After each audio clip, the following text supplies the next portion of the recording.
Unlike probate estates, the only notice requirement in California that applies to trust is what's called a notification by trustee. A successor trustee, when a trust goes from being revocable by the creator of the trust to irrevocable, California law says the successor trustee must give notice to all heirs and beneficiaries of a number of different things. One, who's the trustee? Two, where is the principal place of trust administration? Is it Santa Clara County, for instance? Three, it lets the heirs and beneficiaries know that there's a time limit, 120 days from the time that this notification is transmitted to challenge the validity of the terms of the trust. And then four, it tells the beneficiaries and heirs that they're entitled to a copy of the trust. So it starts a clock running for a challenge point of view. It tells everybody who the trustee is and how to contact him or her. It tells everybody what venue, what county is the appropriate county, if any sort of legal proceedings need to be initiated. And finally it says, if you're an heir or you're a beneficiary, you're entitled to get a complete set of copies of all the terms of the trust. Okay. Now, is there any notice required to creditors, or what should be done related to creditors? Well, this is more federal law and California law too, but more federal law. We can't just avoid our creditors at death. We have to give notice. And so what we instruct our trustees to do is certainly advise any creditor of which they receive an invoice to give notice. If there is a bill that comes in that the successor trustee thinks is either improper or somehow or other in error, we'll work with that creditor to compromise any claim. Certainly creditors have a period of time within which they can file suit if their claim is not met. It's 1 year from date of death. We can shorten that period in an optional creditor's claim proceeding if we initiate certain proceedings with the court. We can certainly shorten that down to 4 months. But we typically only do that where we have some liability exposure, where we think that it might be important to try and shorten our period of time. Otherwise, the 1 year statute is generally what we rely on. Okay. Now, aside from probate, and maybe I shouldn't exclude it, but aside from the notices that we just talked about for trusts, what other notices do you need to be concerned about? There's a notice that we have to give to the Department of Health Services if the decedent was receiving any sort of Medi-Cal benefits during his or her life. We give that notice. We attach a copy of the decedent's social or death certificate, and the Department of Health Services will either file a claim with the trustee or they won't. They'll come back and say there are no funds due. There are other notices. We have to give some notices to the Franchise Tax Board. We have to give some notices to any beneficiaries who have been incarcerated in California that might be entitled to benefits under the trust, so that the victims of those crimes might be able to file a claim against that beneficiary's estate. So some other things that I've encountered or thought about when I was asking the question is things like retirement accounts. So you need to. I'm talking about aside I from, see. In terms of collecting the assets. Yeah. And like IRAs, Social Security. Sure. And that's not a formal notice that you have to give. That's just the process of collecting the accounts. So the successor trustee would contact the plan administrator of any retirement account, an IRA, Roth IRA, SEP IRA, pension plan, 401k, try to determine who the beneficiaries are and provide the custodian with whatever documentation the plan administrator might need.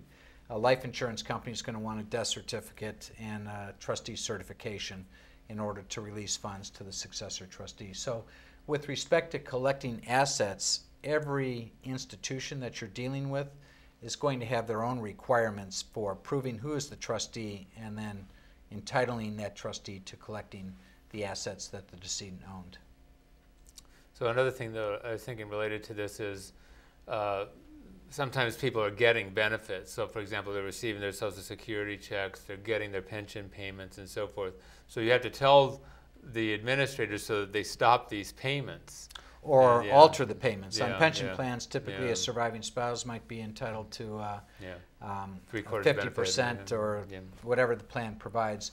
Where it's children, that plan benefit probably terminates, and Yeah. funds will have to be, if they've been paid out, will have to be refunded to the plan. Right. All right. All right. Say I've got this living trust that I set up during my lifetime. Now, after a death, do sometimes those trusts create other trusts? Oh, more often than not, they will create other trusts for a variety of reasons. Let me use a simple example. Mom and Dad have 2 children. One is incapacitated, the other one is not. The estate plan might have created a trust for the benefit of the incapacitated child so that someone else will manage his or her investments, make sure that their needs are taken care of, while the well child might just be distributed his or her share of the funds outright. So the trusts that you're talking about are what we refer to as subtrusts. They are trusts created underneath the master trust created by mom or dad or created by the surviving spouse. In more sophisticated estate planning with larger estates, we might do what's called generation skipping trust planning, where we actually create a trust for the lifetime of the child, and upon the child's death, to that child's children. So there are a variety of reasons that we would create subtrusts. Certainly the first step in a post-death context is read the instrument, find out what does the trust instrument provide, because that's going to then guide the trustee in terms of this administration. Okay. So we are getting down to the end, but I did want to bring up this question related to trusts about accounting. And so, for example, for my personal accounting, or some people's personal accounting, they may not even keep a checkbook. Or when they write their deposits, maybe they just put, deposit the total amount and so forth. Is that sufficient for a trust? What you or I might do individually, we cannot do as a trustee. A trustee is a fiduciary, and as a fiduciary, they owe duties to the beneficiaries, and these duties include maintaining an accounting of all of the assets that came into their possession and control during their tenure in office as trustee. It also means accounting for every disbursement that's gone out. So in essence, every penny that comes in, Mike, and every penny that goes out must be accounted for. Now, a beneficiary or beneficiaries can waive that requirement, but before they do, if you don't have the books and records in place in order to provide this accounting, it can become very tedious as well as very expensive for the trustee personally to try and recreate the financial data upon which we're going to create this accounting. So you may actually have to go back to the bank and say, I need to know what makes up this deposit back here. Yeah, and when it goes back years and years, it can be a very tedious process. And it may be impossible. So anyway, okay, so, and especially from my standpoint, for income tax reporting, I need to know what is going to be, in fact, taxable income, and what is just a transfer, for example, from a different bank account. Sure, transfer of principal versus receipt of a retirement fund, which might be subject to income taxes. Okay. About 15 or 20 seconds, maybe you could throw out a final thought. I guess my final thought, in having dealt with lots and lots of administrations of trusts, are they're not always simple. A good attorney can give you some terrific advice in terms of protecting yourself as a trustee. Be sure to seek that advice in a post-death context. Okay. Bob, thank you again for being my guest today. Pleasure. Folks, I hope that you found this enlightening and thought-provoking, and I hope that, and be sure to get that legal advice. Anyway, and I'll see you next time on Financial Insider Weekly.